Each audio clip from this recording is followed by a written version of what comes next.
Greetings and welcome, everyone. We're really glad to have you here. Thank you for coming. I am Amy Antonucci, and I'm pleased to welcome you to the New Hampshire Peace Action Peace and Justice Conversation Series online for September 22nd? 23rd, 2024. Tonight, we bring you Standing in Solidarity and Dismantling Hate with Zandra Rice Hawkins and Bill Maddox. Well, I'll tell you a little more about them in a minute, but first, we want to, we'd like to start with an acknowledgement that the land we are doing our work on is Nidakina, the traditional ancestral homeland of the Abenaki, Pennacook, and Wabanaki peoples, past and present.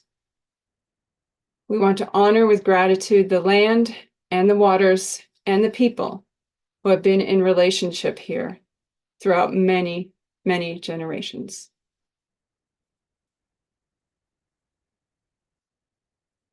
If you're new to this, I'll remind you, or I'll tell you, that for over 40 years, New Hampshire Peace Action has been educating, mobilizing, and organizing to build a more peaceful and just future for all. And this series is one of the ways that we are working on that. I'm going to give you a quick reminder of our Zoom guidelines. We love when you keep your video on, although because we're recording and understand not everyone wants to, that is fine. Your audio will be muted to start with. You can use the chat to ask questions all along, which we'll hold till after the presentation. And later we will do hand raising and allow folks to speak. And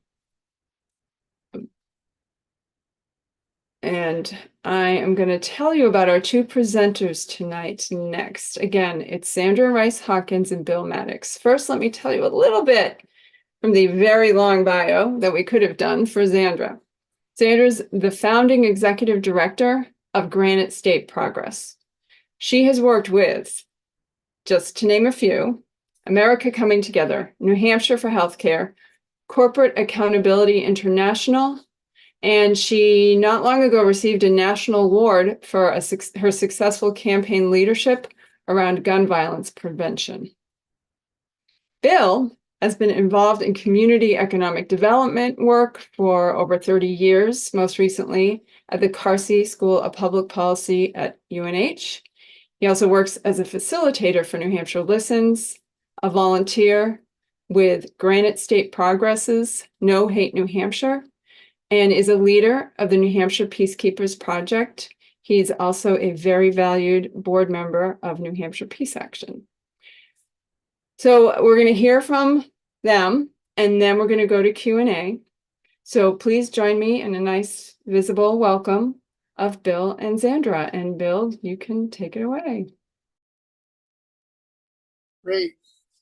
So wonderful to be a guest on this program of Peace Action, which I've seen as a spectator many, many times. So it's good to be here and be able to share some of the work that we're doing to de-escalate and pay attention to hate that's going on in the Granite State.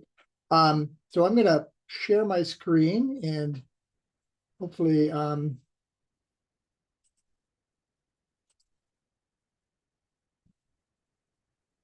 you seeing the right thing? Are you seeing the presentation or are you seeing something else? It's always tough. We're good. We're good. We're good. Oh, fantastic. That's never happens on the first try.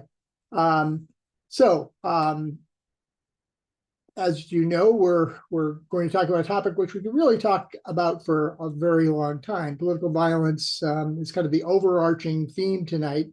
And really, we're going to tell you a little bit of kind of the mechanics of how we work and also about an upcoming event that I think will be useful. But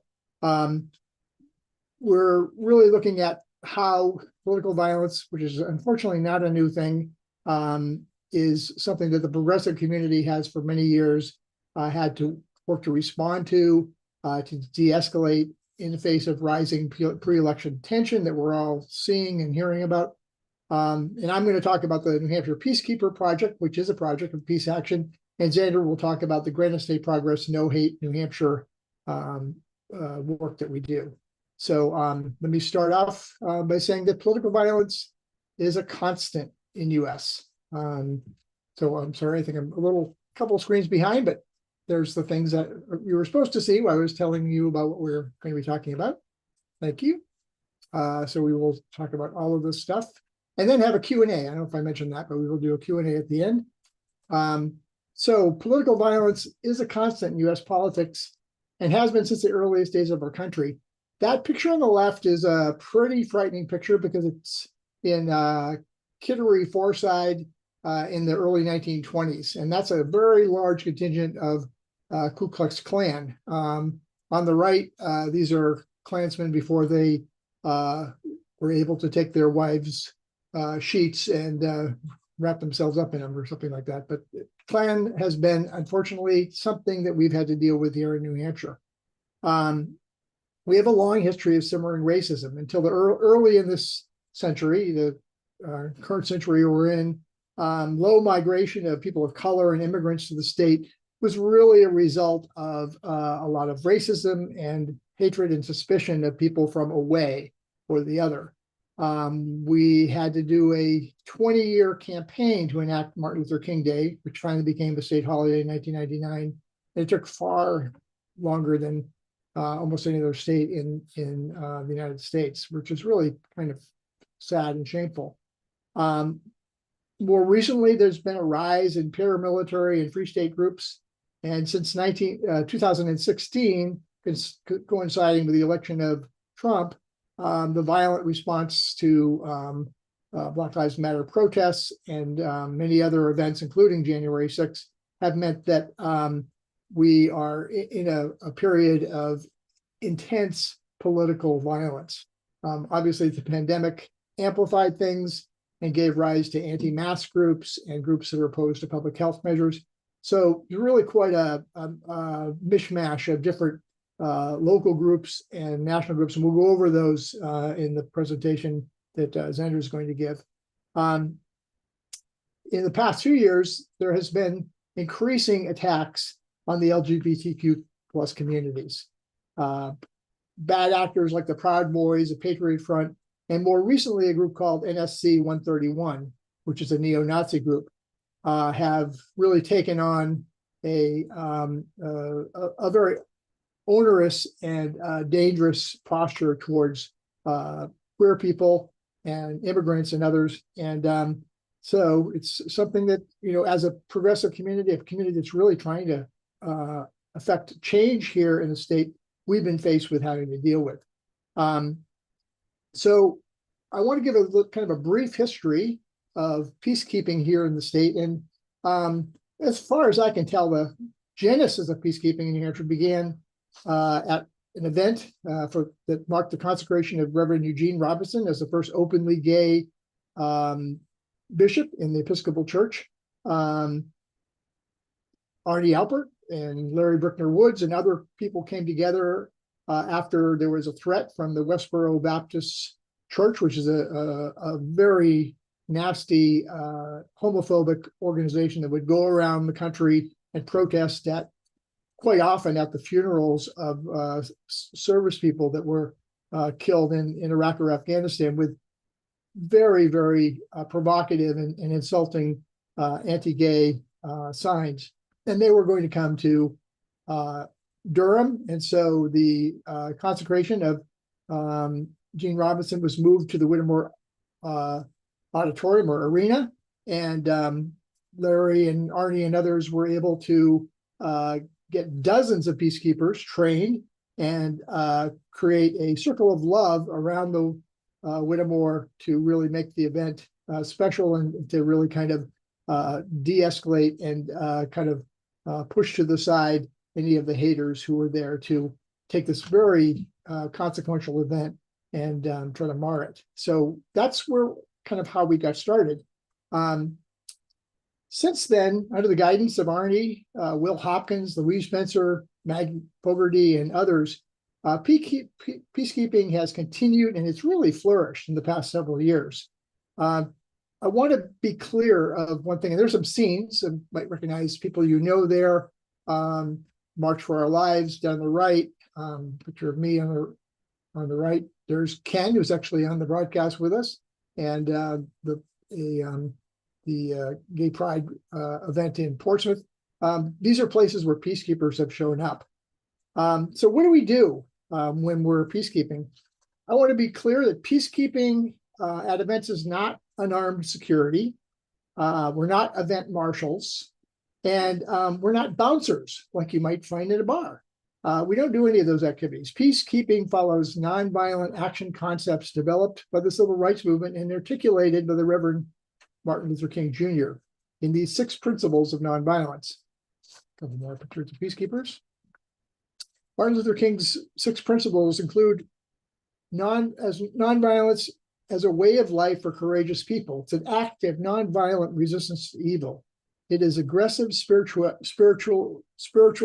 mentally, and emotionally. Nonviolence seeks to win friendship and understanding.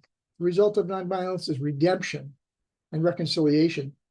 The purpose of nonviolence is the creation of the beloved community. Nonviolence seeks to defeat injustice, not people. Nonviolence recognizes that evildoers are also victims and are not evil people. The nonviolent resistor seeks to defeat evil, not people. Nonviolence holds its suffering, can educate and transform. Nonviolence accepts suffering without retaliation. Unearned suffering is redemptive and has tremendous educational and transforming possibilities. And nonviolence chooses love instead of hate. Nonviolence resists violence of the spirit as well as the body. Nonviolent love is spontaneous, unmotivated, unselfish, and creative. And finally, nonviolence believes that the universe is on the side of justice. The nonviolent resistor has deep faith that justice will eventually win. Nonviolence believes that God is a God of justice. So these are really important concepts because, having the right frame of mind, having the kind of understanding of the underpinnings of peacekeeping makes it very clear when you're out there being basically a person who's going to put yourself in potential danger, is that you're doing this out of love and you're doing this out of a way of reconciliation and seeing that other person as a human being and not just as an adversary or someone that just to be tamped down or moved out of the way or somehow suppressed. That's not the spirit of which peacekeeping is all about. We use a acronym for when we do the training of peacekeeping that's really quite powerful. We call it CLARA. And these principles of de-escalation include, first of all, calming and centering. And we always tell peacekeepers before they're going to go out there, take a breath, center yourself, make sure that you're feeling confident that you can do this. And if there's fear, acknowledge that fear. If there's any type of trepidation, then that's okay. But just center yourself and breathe and be ready to accept and take whatever experience is going to be coming your way. Then the very second and most important thing about peacekeeping is listening.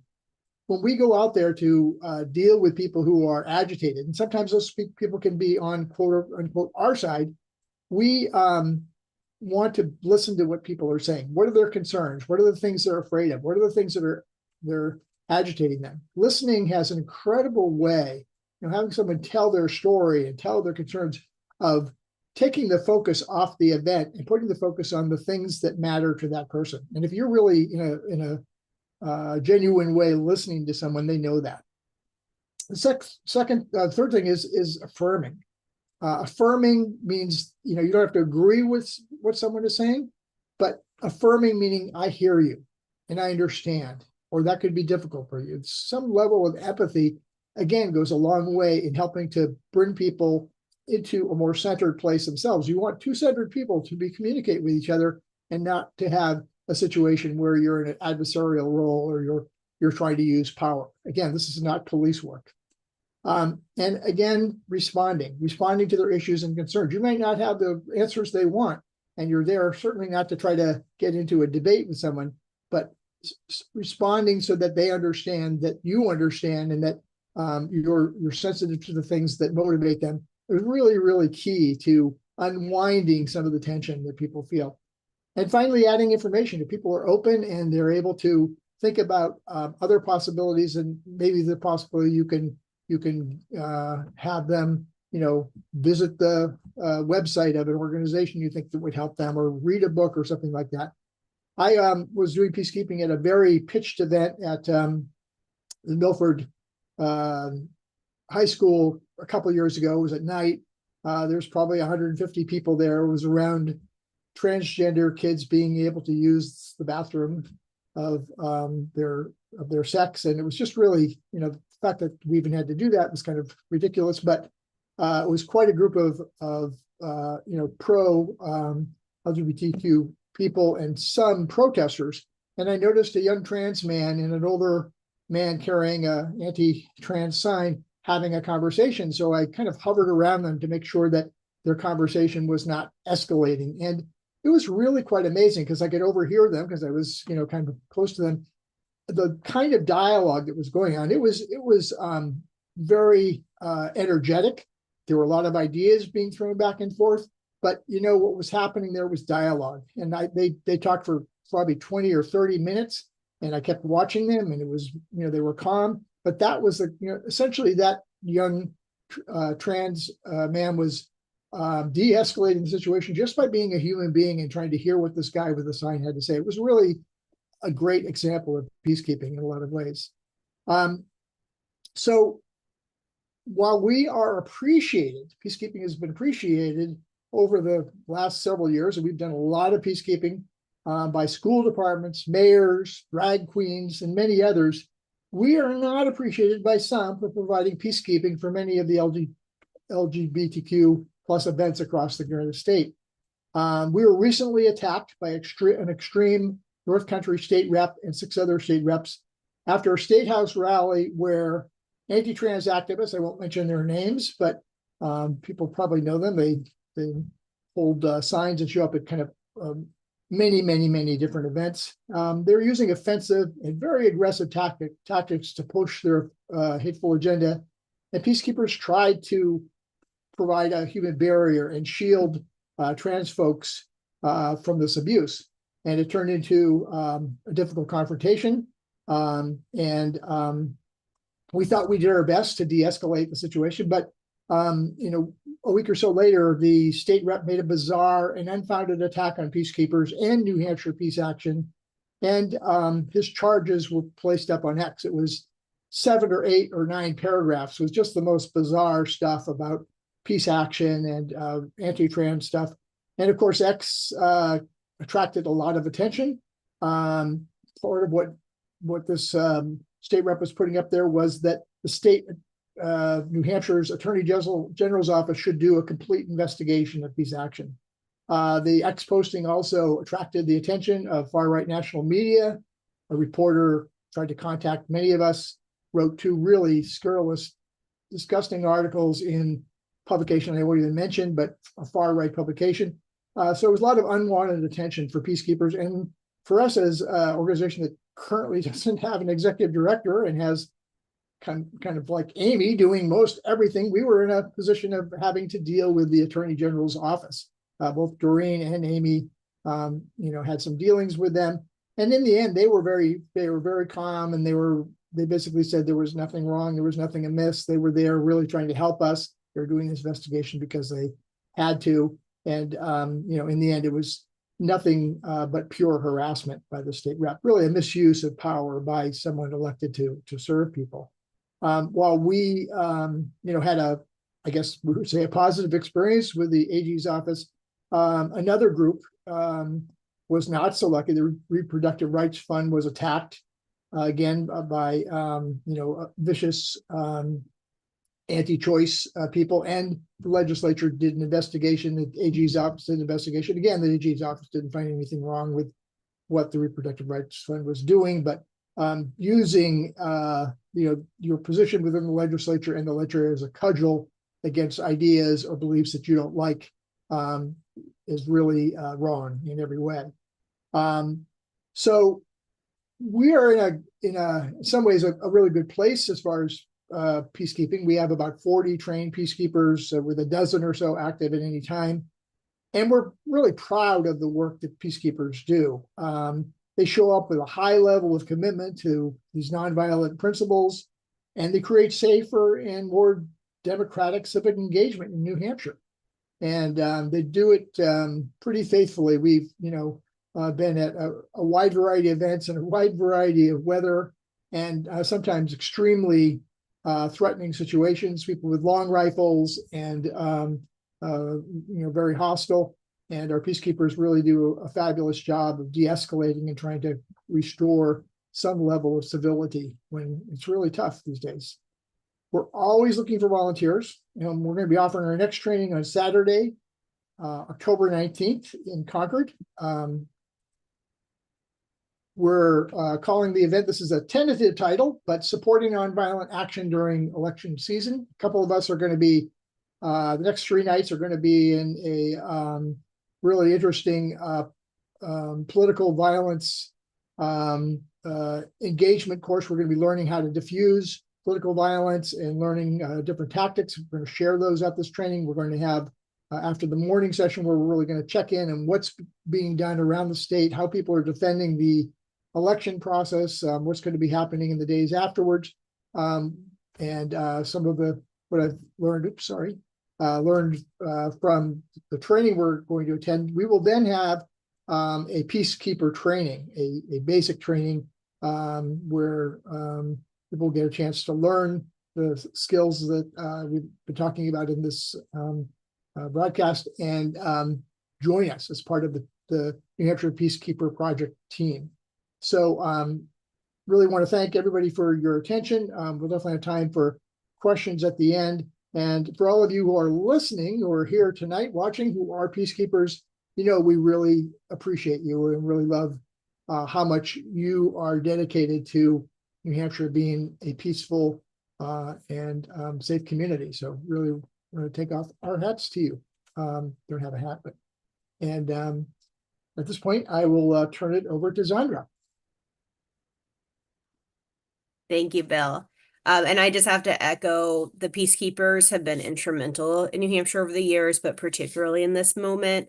The number one request we get from communities that are being impacted by this type of activity is support for on the ground responses or being prepared with folks who have that de-escalation training. So we would heavily encourage folks, if you have a chance, to go through the training with Peace Action so that we can have more people ready and willing to assist when those calls come in.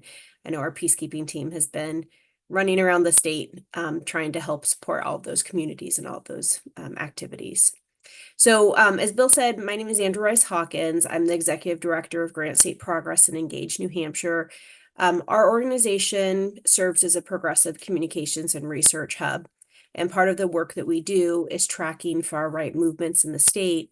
Something we fell into really just because originally when we were just working on issue work, just knowing what folks who were opposed to some of the positions and values that we were representing, what activities they were up to, and particularly misinformation that they may be spreading about different campaign activities. And over the years, as we started to get to know some of those individual actors or the groups more, we started to build out a large body of work of really tracking right-wing extremism in the state.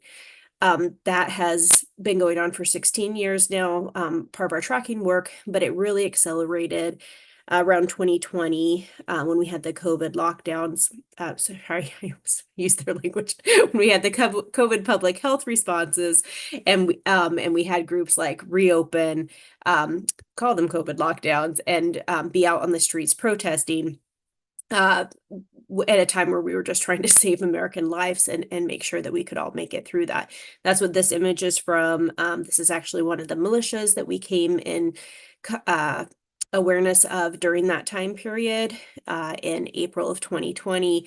And from then until now, we have really dedicated a lot of resources among staff and volunteers into understanding better how these groups are organizing, the types of activities they're doing, and most importantly, the harm that they're creating in our community, so that we can try to front end it as much as possible and work with targeted community members or organizations to try to blunt the impact of some of their work, and on the other end to work with communities around rapid response, so that we can show what many of us believe to be true, that we are our neighbor's neighbor, and we all have a right to feel safe in our homes, in our schools, in our community. So I'm going to go through a little bit about some of the groups that we've been tracking in New Hampshire, and some of the types of ways that we respond when we do come across some of this extremism. But just to kind of set the landscape, Bill mentioned that U.S. has a long history of political violence and of hate groups. One of the things to know, though, is that threats against members of Congress are up nearly tenfold since 2015, with more than 8,000 reported last year, according to the U.S. Capitol Police. In a survey conducted earlier this year, more than 40% of state legislators reported being threatened or attacked during the past 3 years, with nearly 90% saying they'd suffered some other form of abuse, including harassment, intimidation, and stalking. In their most recent threat assessment, DHS officials flagged domestic extremism, motivated by partisan grievances or anti-government conspiracies, as a top national security risk. And for years, polls have traced a sharp rise in the share of Americans who believe violence is a valid means to achieve their political goals. So we are in a time period where it's really important that we are paying attention to what's happening in our communities, and also what's happening online, which is where we're seeing a lot of rapid spread of misinformation and disinformation among and to the public. Of course, one of the most concerning aspects of this growth of rhetoric is the role that high-profile figures play in that. When Trump mentioned during the recent debate between former President Trump and Vice President Harris, he parroted debunked narratives about immigrants in Springfield, Ohio. Bomb threats have followed that against city facilities and schools, and Haitian immigrants have reported feeling unsafe. So a lot of this has a real direct and immediate impact on communities. So Bill, I'll go ahead and go to the next slide. So the group the picture you just saw, that militia I mentioned, is the New England Minutemen. They're actually not active under that name anymore, but many of their members still live in or around New Hampshire. But they're a Boogaloo group that is agitating for another civil war. And that picture you saw previously was them on in front of the State House. Some of these images are them providing quote unquote security outside of faith services and at other rallies at the State House during that period in 2020. Next slide. New Hampshire also has the 3 percenters, Patriot Front, NSC 131, which is also the acronym for the Nationalist Social Club. These are groups that we've seen take some of the calls from those public figures and go out to distribute racist propaganda on our streets, for example, to show up at school board or town hall meetings over the last 5 years with an intimidating and harassing presence. We also saw, as Bill mentioned, folks show up outside of like the Teetotaler in Concord, with some of these types of groups being invited in from other local folks who opposed LGBTQ. It was an LGBTQ drag story hour, and they actually called out and invited these folks to come and protest it from some of these groups. So we are seeing a rapid spike in that activity, not just nationally, but also in New Hampshire. Next slide. These are some of the images from that. So the upper left corner is the Proud Boys at Danville Town Meeting a couple of years ago. These images, the other 2 images are from a QAnon rally in Portsmouth, New Hampshire, which, you know, is kind of the extreme of the extreme, but you can see that they've got a good crowd of people who are coming out and believing some of the misinformation or disinformation that was being spread online. NSC 131 is probably even the most prevalent in New Hampshire. They like to tag communities and put up racist stickers. This is some graffiti that they did down in the Nashua area. If you can't quite read that, it says "Keep New England White, Defend New England, Death to Israel." And they really are doing these types of activities for kind of a shock and awe, but also to see how far they can get, right? Like they want to know whether or not a community is going to respond. They want to build media coverage for a lot of these groups. All coverage is good coverage, and that actually presents a big challenge to many of us who are tracking and trying to challenge that hate activity or that political violence that's growing, because we don't want to give more airtime to them, but we also need to respond. And so we have to be really thoughtful about when we draw attention and when we don't, what are the response activities. And for example, here, Representative Manny Espedia at the time, state representative, posted about what was happening in his community and how it was making people feel unsafe, and ended up being targeted himself by these individuals. You can see some of the really awful language they put here, but also, you know, threats that he had to endure and that his family had to endure coming out of that as well. Next slide. These are a couple of other images from that same group down in the Nashua area. So one thing to know about at least the groups that we've seen in New Hampshire, they do choose a lot of activities that make it seem like they are bigger than they are. And I say that it's always kind of hard to explain that, because anytime any of this activity pops up in our state, anytime disinformation is spread, it has the potential to create harm, whether or not it's a large group or a lone actor. But the reality is that most of us not believe in racist, hateful rhetoric. Most of us do not believe in political violence. But what these folks are doing is trying to make it seem like they have this like silent majority that's active in our streets. So I like to point that out just because it can be really scary right now when we're looking or exposing these groups, but also to know that if we continue to do the work that we need to do about what the actual public dialogue and conversation is, we can minimize this to the small group that it actually is. So this example here from Nashua, they went down in front of City Hall late at night. There's only 7 or 8 of them in the picture. It's a really alarming and shocking picture. Also, there's only 7 to 8 people. So you have to kind of keep in mind as we're looking through these groups, they are growing, they are scary, but we have public will on our side if we can continue to act and challenge these activities when they come to town. Next page.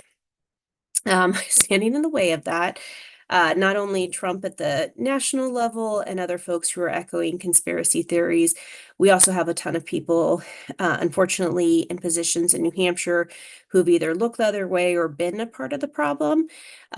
So Representative James Spillane on the left here, out of Deerfield, had posted that if somebody had a Black Lives Matter sign in their yard, it was an invitation to loot and burn their home. Representative Don Johnson, who also served on the Laconia School Board, posted this really awful anti-Semitic meme, and also had a whole bunch of statements in the same vein, anti-LGBTQ statements. Neither of these individuals were held to account by other political leaders in the way they should have been. They're both members of the Republican Party. The New Hampshire GOP didn't deny them party resources or access. Governor Sununu, condemned their remarks, but didn't call for them to resign. So you see this kind of dance happening when these things happen with some of these folks in political positions, where they're really emboldening and setting the tone around racist, bigoted language in our state, but not being held accountable in the way that we would hope other leaders would hold them accountable. Next page. Governor Sununu is a particular problem around this, even though he has projected himself as a bit of a moderate and has at times condemned some of the remarks from other political leaders, but stopped short of any affirmative action around it. He actually has a pretty long history of coddling white nationalism, violent rhetoric, and extremist movements. Here he is pictured with Carla Gericke from the Free State Project, which folks may know is an effort to move 20,000 libertarians to New Hampshire to take over and dismantle state government. Pretty extreme just in their own language around it. I'm going to flip us to the next slide. That same individual, Carla Gericke, is pictured here standing with that Boogaloo group that we started the slides off with, that's agitating for another civil war on the steps of the State House just a few months before she took this picture with Governor Sununu, who endorsed her for her Senate candidacy a couple of years ago. So really scary and deeply embedded stuff in New Hampshire, where individuals and leaders just are really in bed with people they shouldn't be and with movements that they should not be. And then Chris Sununu, in addition to being supporting and participating with folks from the Free State Project, actually, Bill, I'm gonna have you slip one more slide over. Has also had a lengthy history of enabling racism in New Hampshire.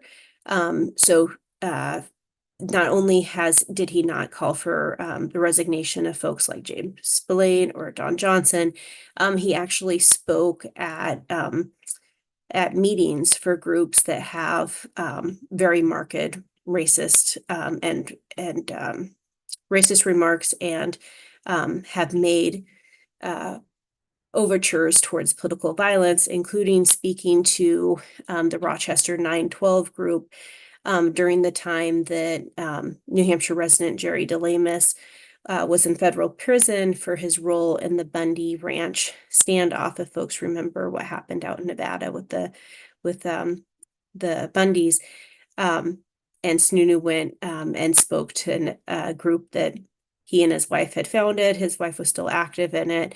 While he was basically in prison for subverting our federal government. Bill, I'll jump to you for this slide. Sure. This is something that came up a few weeks ago. We don't know how big the MAGA Continental Army is. It may be the figment of one person's imagination, or it could be something that's taking off. Individual who calls himself, I think he calls himself MAGA Mando, had this up.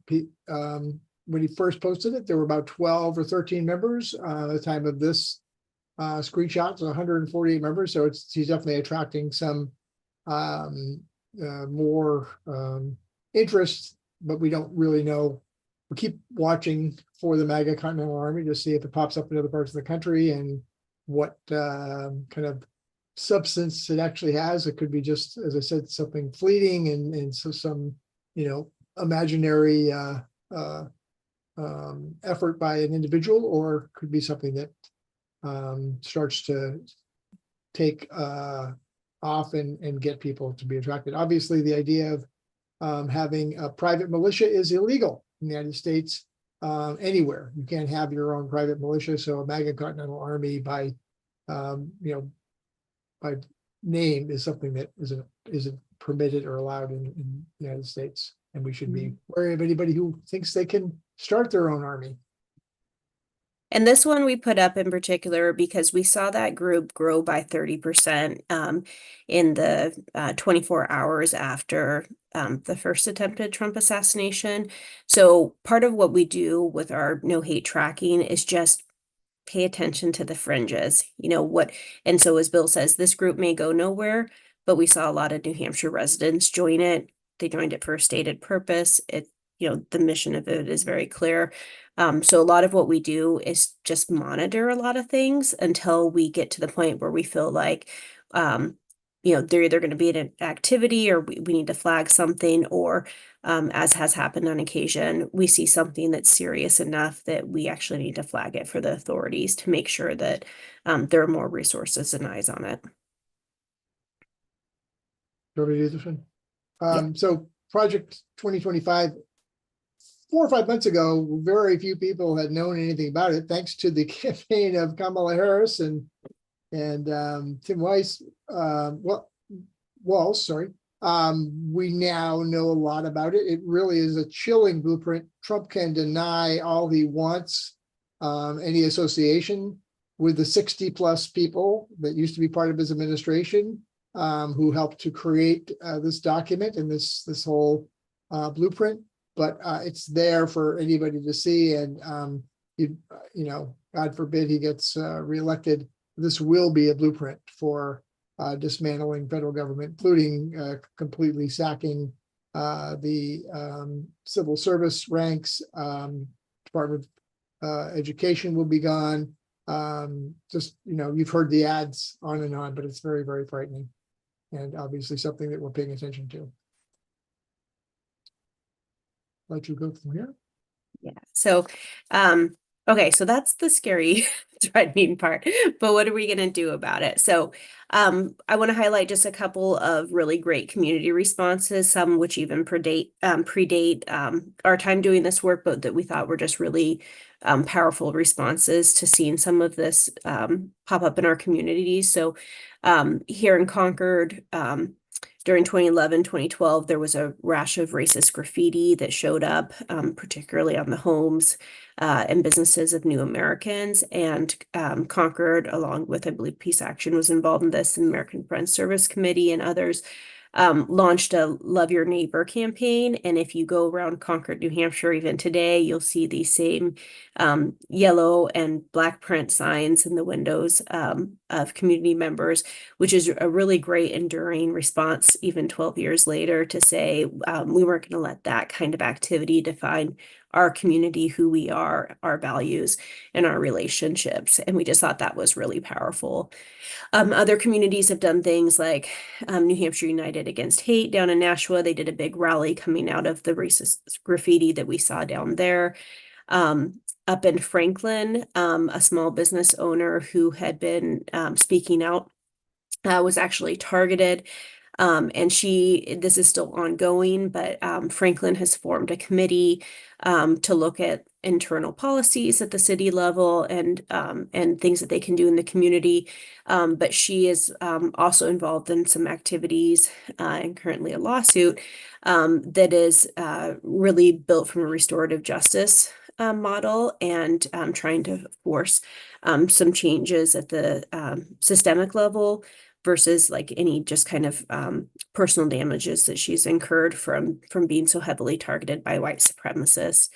A lot of it is rallies and just visually showing up and speaking out for our community.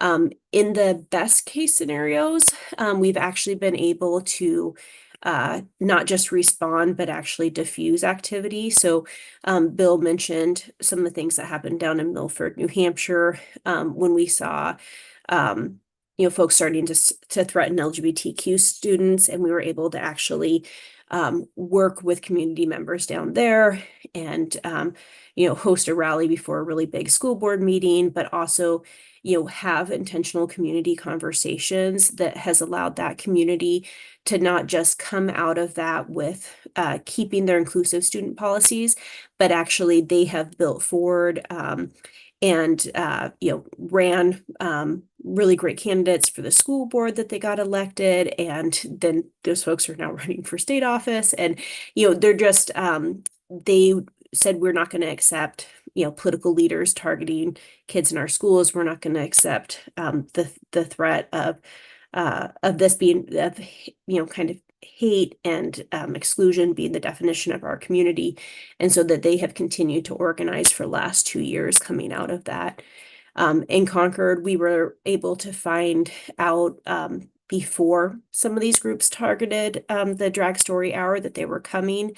So we called through every local elected leader at the school board, city council, and state representative and Senate level, asked them to come out with signs of love and acceptance and affirmation, and had this really beautiful gathering of community members who said, like, this is what our community is about. And then we worked with reporters to say, don't just cover that these groups are coming here to threaten and intimidate, cover what the community is saying about it and how their response is. And that's really the best practice for that, because we don't want to give airtime to that shock and awe and hateful rhetoric. What we want to do is talk about what our community is really about. So those are some of our best examples of how people have been able to do that. I will say that it's really important when we see this sort of stuff to continue to talk about it, to name it, to say what's happening. And particularly when we talk about some of the disinformation or the political violence piece of it, it's not enough to just say violence is increasing or threats are increasing. We need to say specifically what is happening, who's being targeted, and then what we can do about it. Because otherwise we just leave community members with this sense that it's inevitable and there's no cure and there's no response and it's overwhelming. So it's really important that we do all of those pieces. And then two other kind of tips for us in kind of just holding the line for our communities. I think we all know, but don't amplify right-wing hatred. So going back to what I was saying about, like, don't give airtime, like don't comment on, disinformation posts because you're actually going to increase the algorithm that will then feed it more attention. You're better suited to actually just post accurate information on your own, social media channel, or to go to the media and share that information in a way that's appropriate. And there is some growing concern just because so many Americans are so aware about the potential for continued threats and political violence that we want to avoid feeding this desire for, like, a quote unquote strong man. Like, we want to say that, yes, violence and is really a problem in our community right now, but we don't want people to operate from a sense of fear where they're going to be looking for somebody who will kind of come in and be that authoritarian figure. What we really want to do is talk about the things that we can do as a community. A couple other tips: know the symbols affiliated with hate or extremist groups. I'm going to drop a link in here that goes through just pages and pages of symbols if you ever have questions.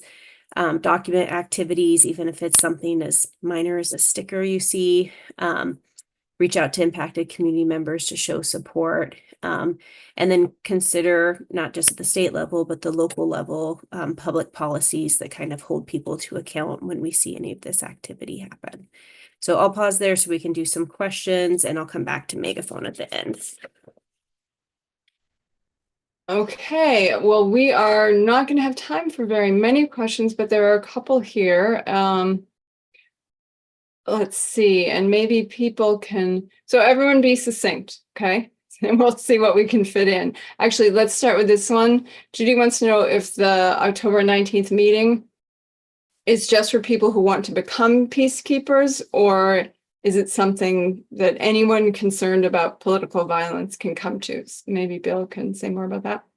Sure. The way we're designing the event is so the morning is going to be focused on political violence and understanding, what that looks like here in New Hampshire and ways that we can mitigate it. And then there'll be a lunch that will be served for participants to come. And then after, we'll go into a peacekeeper training, basic, Peacekeeper 101 training. So if people want to stick around for just the morning and then take off, after lunch, or stay for the whole thing, or just come for the Peacekeeper training. We'll make this clear. We'll be publicizing it starting next week and let everybody know. But that's pretty much what the rundown is right now. Bill, stay on because there are more Peacekeeper questions here. There is a question about if you all are allied, if the Peacekeepers are allied with Nonviolent Peace Force, if you have a relationship with them. We've had communication with them, and I think some of our members have done training with them. We don't have like a formal affiliation, but we're definitely aware of their work and very impressed by the work that they do, and in some ways do similar work here in New Hampshire. So yeah. Great. And how does the peacekeeping movement relate to law enforcement? Well, that really is sometimes a challenge. We generally, if we're at an event and there is a police detail, we always introduce ourselves to them and let them know what we're doing and that we're not security people, as I said earlier in my presentation. And sometimes we have the police very cooperative and helpful. In other situations, we've had Concord police who have not been very responsive, particularly when we had attacks at the teetotaler and other places. So I think it's difficult at times, and other times it's a cooperative relationship. It really kind of depends on not only on the police department, but on the officers that show up on the particular day and event that's going on. If I could just add real briefly too, we have had instances where some communities have asked for peacekeepers to be at their events when they're worried about the threat of violence, because it's communities who have not had good experiences with law enforcement, and they know that they need some kind of eyes and ears on the ground and de-escalation, but they're nervous about bringing in law enforcement. I think it's a very tricky situation for Peace Action, but a very real situation for some of the communities who are most heavily targeted. Thanks.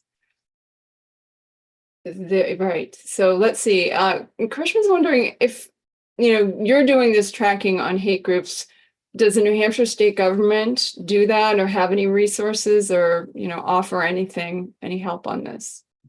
Yeah, that's an excellent question. So we have worked, we try to be really proactive about reaching out to, local law enforcement as needed, but it's really with mixed experiences. We have a couple of departments that we feel comfortable are understand hate crime laws and hate activity.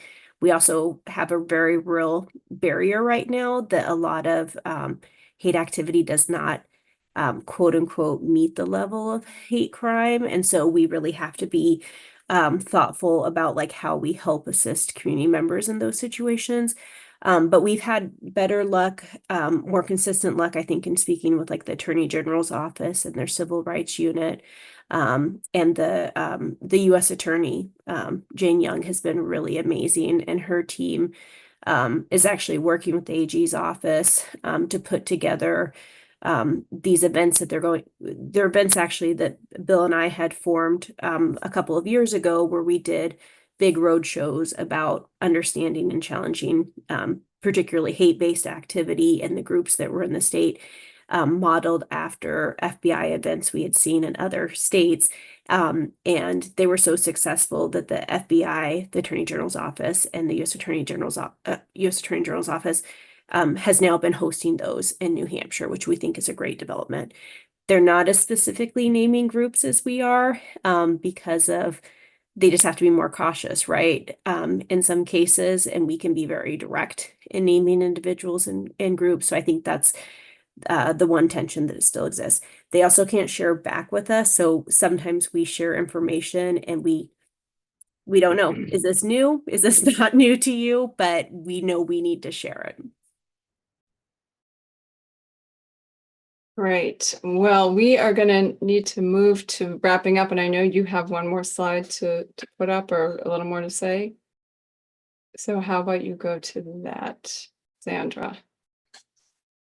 Oh yeah, so I'm going to drop the link. In addition to all the things we shared earlier, one thing we do have, particularly for the spread of disinformation and misinformation online, is that Granite State Progress has a app with our national network called the Progressive Megaphone, and it's basically fact-checked, message-tested social media content, and you can go on and browse through a library. So when folks are attacking students in Bow at a soccer game around transgender sports bans, you can go in and instead of directly confronting that misinformation online, help promote positive fact-based content that is values-based and we know is effective in reaching our neighbors. So I'll drop the link for folks if you would like to sign up for that program, but it's a really good way, especially because the disinformation online is one of our largest challenges right now that emboldens and enables folks to take dangerous steps.